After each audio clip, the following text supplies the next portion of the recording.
Welcome back to Primetime News and a special welcome to those of you watching on onespotmedia.com.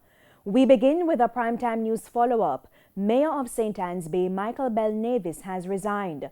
Mr. Belnavis, who is the councillor for the Ocho Division of the St. Anne Municipal Corporation, has been facing calls to step down to facilitate several investigations. Calls for the resignation of St. Anne's Bay Mayor Michael Belnavis increased over the last few weeks. This amid revelation that he's a director of a private company that captured government land and constructed a building in violation of the Building Act. Before that, Mr. Belnavis faced criticism for installing a charging port at the Municipal Corporation building for his private luxury vehicle without authorization and also for the cost of the sanitization of the town of Ocho Rios. Yesterday, Jamaica Labour Party councillors met with local government Minister Desmond McKenzie and unanimously recommended that Mr. Belnavis resign to allow for an investigation of alleged impropriety. Minority Leader in the St. Anne Municipal Corporation, Winston Brown, says the councillors had no choice but to request Mr. Belnavis' resignation. He noted that the mayor was set to face a motion of no confidence on Thursday.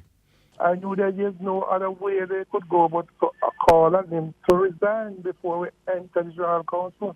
That it would be an embarrassment upon them.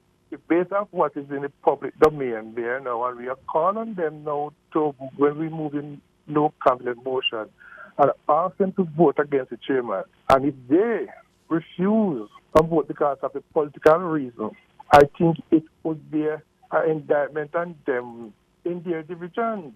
As the residents of St. Anne await a new chairman for the municipal corporation, the country will be awaiting the outcome of the investigation.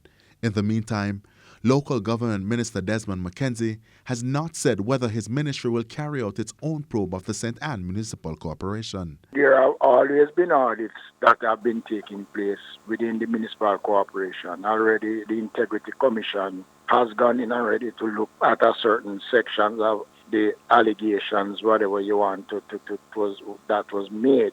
So there have always been ongoing audits of the corporation, and if that becomes necessary, then it will be done. Anthony Lugg, TVJ News.